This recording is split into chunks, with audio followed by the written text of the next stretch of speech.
Les Africains, pauvres depuis la nuit des temps, il serait peut-être temps de balayer ce vieux cliché d'un revers de la main.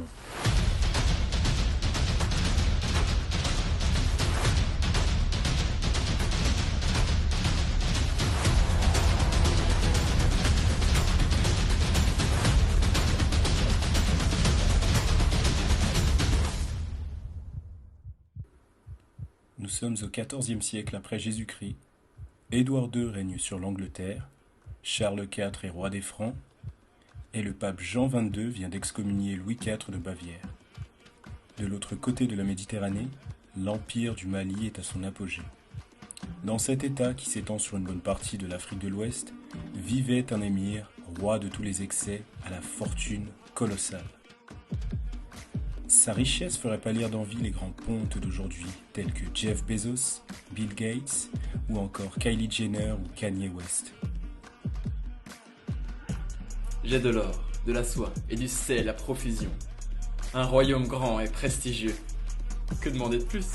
Alors que de nombreux pays européens vivent encore la famine et la guerre civile, il organise en 1324 son plus fastueux voyage. Faites savoir à mes sujets, de Gao à Tombouctou, que Mansa Moussa, fils de Kankou Amidou, part à la Mecque. Que tous ceux qui le veulent me suivent. C'est donc escorté par une caravane de près de 70 000 nobles, serviteurs et émissaires qu'il entama son long pèlerinage d'1 an. Il montre ainsi tout son faste, non sans faire preuve de générosité.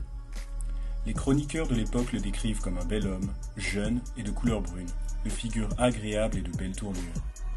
Beau gosse, riche comme Crésus, cultivé et généreux, il fait sensation auprès de ses sujets. Il contribue à faire du Mali un véritable carrefour commercial, attirant les ambassadeurs de toutes parts, de Grenade à Tunis, en passant par Venise et le Caire. Tous les grands de ce monde me connaissent, et à juste titre. L'empire du Mali prospère.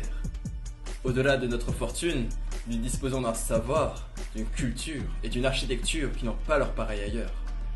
Roi bâtisseur, le lion du Mali fait construire des mosquées, des bibliothèques et des écoles coraniques un peu partout. Il faut dire que l'or lui brûle des mains. L'or n'est qu'une bagatelle, somme toute.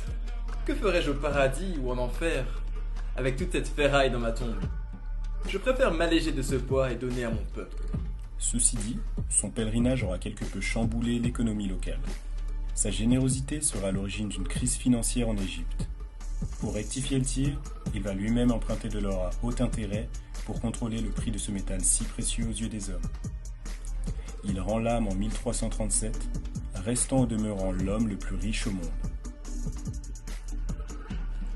Forbes ira même jusqu'à estimer sa valeur nette à plus de 400 milliards de dollars, soit 4 fois plus que la fortune du patron d'Amazon ou de LVMH.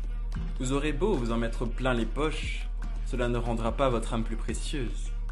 L'important n'est pas le poids de votre richesse, mais ce que vous en faites.